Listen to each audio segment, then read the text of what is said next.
Wakil Presiden Republik Indonesia beserta Ibu Haja Wuri Ma'ruf Amin tiba di tempat acara.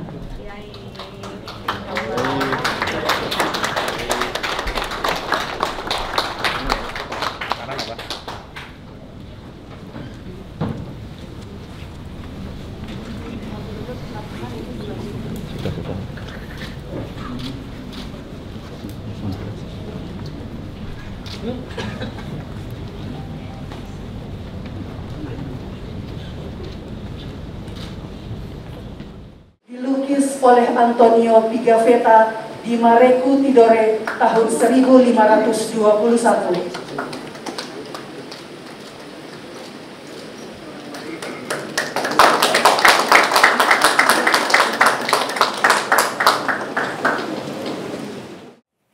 Assalamualaikum warahmatullahi wabarakatuh. Bismillah, alhamdulillah, wassalatu wassalamu ala rasulillah wa ala alihi wa sahbihi wa mawala.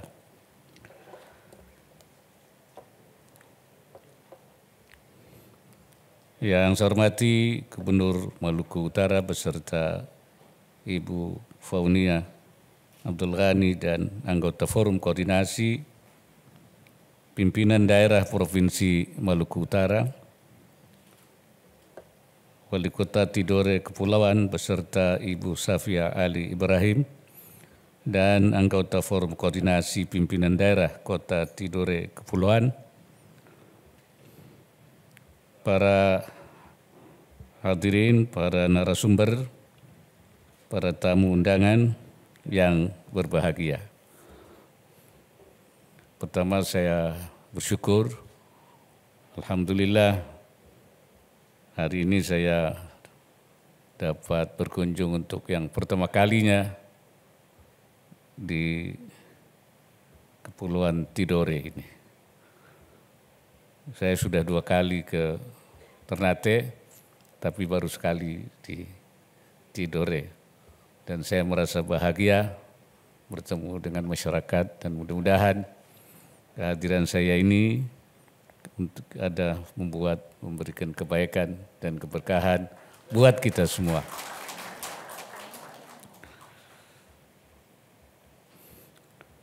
Hadirin sekalian, jauh sebelum Indonesia muncul sebagai sebuah nama bangsa dan negara, wilayah kita dikenal sebagai Nusantara dengan berbagai anugerah sumber daya alam yang melimpah, tak terkecuali kekayaan rempah. Nusantara telah menarik perdagangan, menarik para pedagang dari berbagai penjuru, bahkan sebelum bangsa Eropa menginjak kaki di Nusantara. Literatur kuno mencatat bahwa peran rempah Nusantara telah membentuk peradaban dunia sejak ribuan tahun yang lampau. Peneliti menemukan segenggam cengkeh pada wadah keramik yang terbakar di gurun pasir Suria di tepi sungai Efrat atau Furat pada era Raja Yadin tahun 1721 sebelum Masehi. Padahal cengkeh adalah tanaman asli yang tumbuh di Kepulauan Maluku. Hal tersebut membuktikan adanya aktivitas perdagangan yang bermula dari Nusantara. Dalam perkembangannya, jalur perdagangan rempah semakin ramai hingga disebut sebagai jalur rempah.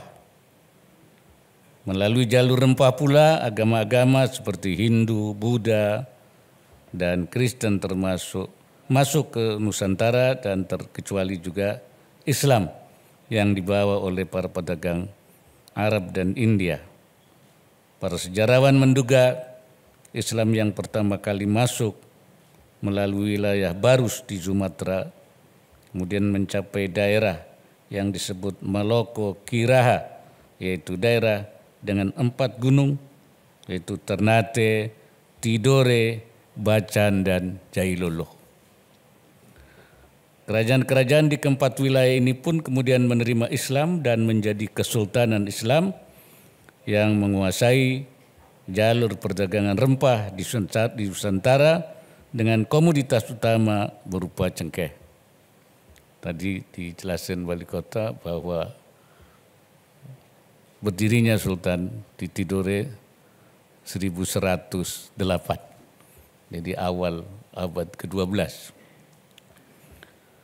Bumi Moloku Kiraha kemudian mencatatkan andil besar dalam penyebaran dan pengembangan peradaban Islam di Nusantara pada abad ke-12 hingga abad ke-19. Peradaban Islam semakin pesat berkembang pada era Kesultanan Ternate, Kesultanan Tidore, Kesultanan Jailolo, dan Kesultanan Bacan. Periode ini sekaligus mengantarkan Maluku Utara kepada puncak kejayaan kekuasaannya sekaligus kegemilangan jalur rempah Nusantara. Kesuksesan masa silam ini hendaknya bukan semata hikayat untuk anak dan cucu kita, melainkan juga menjadi pengobar semangat untuk menghidupkan kembali kejayaan bumi Maluku Utara.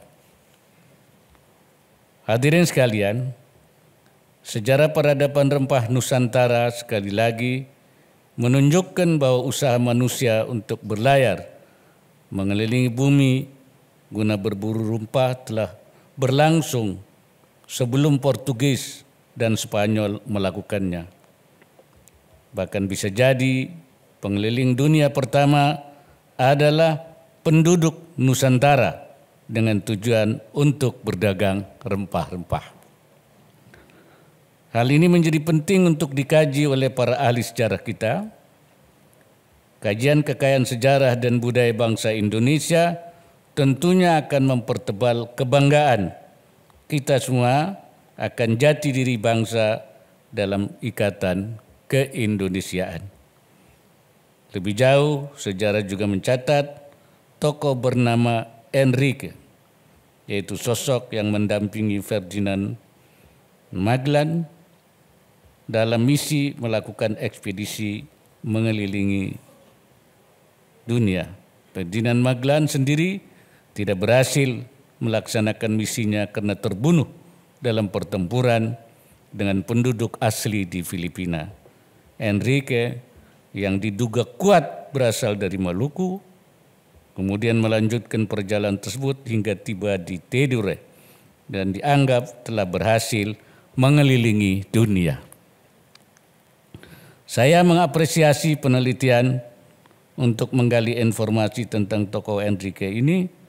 Penelitian semacam ini akan meluaskan khazanah sejarah bangsa Indonesia dan untuk membuktikan bahwa bangsa kita adalah bangsa yang berkemajuan sejak dahulu kala. Saudara-saudara sekalian, di kesempatan yang baik ini, dari Pulau Tidore yang sangat bersejarah ini, saya ingin menyampaikan beberapa gagasan. Pertama, saya memandang bahwa rempah tidak hanya sekedar komoditas unggulan ekonomi global, namun lebih dari itu, rempah adalah bangunan sejarah peradaban yang plural. Saya yakin dari masa ke masa, jalur rempah menjadi gerbang pertukaran antar budaya dan ilmu pengetahuan yang mewadahi berbagai konsep, gagasan, dan praktik yang melahirkan peradaban. Saya memaknai rempah sebagai jalan kebudayaan, jalan keberagaman, dan jalan toleransi bagi keberagaman suku, etnis, agama, dan kelompok sosial di Indonesia selama ratusan tahun. Oleh sebab itu, agenda revitalisasi rempah di Maluku Utara adalah sebuah keniscayaan yang harus menjadi prioritas pemerintah daerah dan para pemangku kepentingan.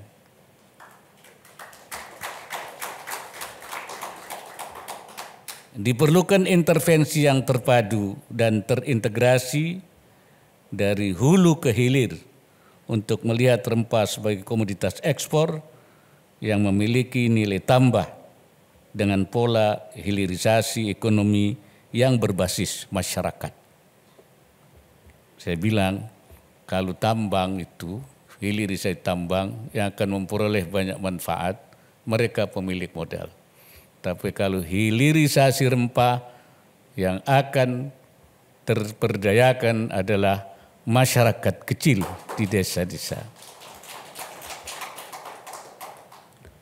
Yang kedua, tokoh sejarah Enrique Maluku merupakan simbol jati diri dari rakyat Maluku yang terbuka, berpikir global, memiliki fisik yang tangguh, dan wawasan navigasi pelayaran yang unggul. Oleh karena itu saya memandang pentingnya kita mendorong pusat-pusat penelitian di Maluku Utara dan di Indonesia untuk memperbanyak penelitian tentang tokoh-tokoh maritim Nusantara, serta mengembangkan program pendidikan dan pelatihan di bidang ekonomi biru dalam rangka mewujudkan visi poros maritim dunia. Yang ketiga, saya mengajak berbagai pihak untuk berkolaborasi, memperjuangkan agenda jalur rempah sebagai warisan budaya UNESCO pada tahun 2024.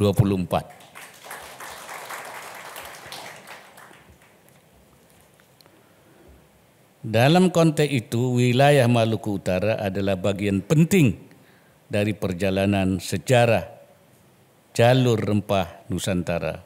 Saya ingin menegaskan bahwa Maluku Utara adalah titik nol dari jalur rempah dunia.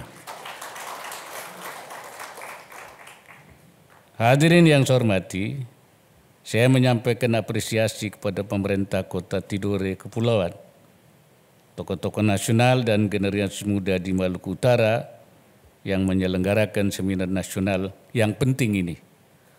Saya ingin memaknai seminar ini bukan hanya sekedar membedah buku seputar sejarah Nusantara, namun lebih jauh bahwa Maluku Utara dan Nusantara memiliki peran strategis dalam lintasan sejarah peradaban dunia di masa lalu, dan saya yakin Maluku Utara akan dapat tumbuh menjadi pusat gravitasi ekonomi global dan kawasan Indo-Pasifik di masa yang akan datang.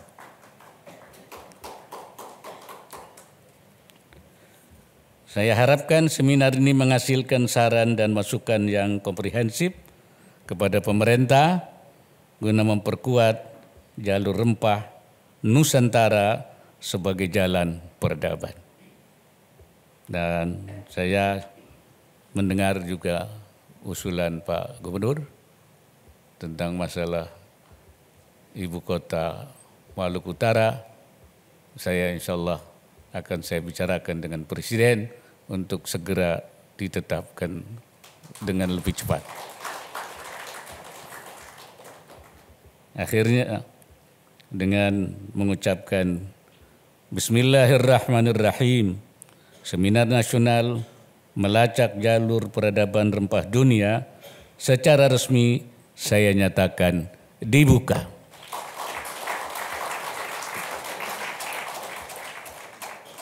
Semoga Allah Subhanahu wa Ta'ala senantiasa memberikan inayahnya dan meridai setiap ikhtiar yang kita lakukan.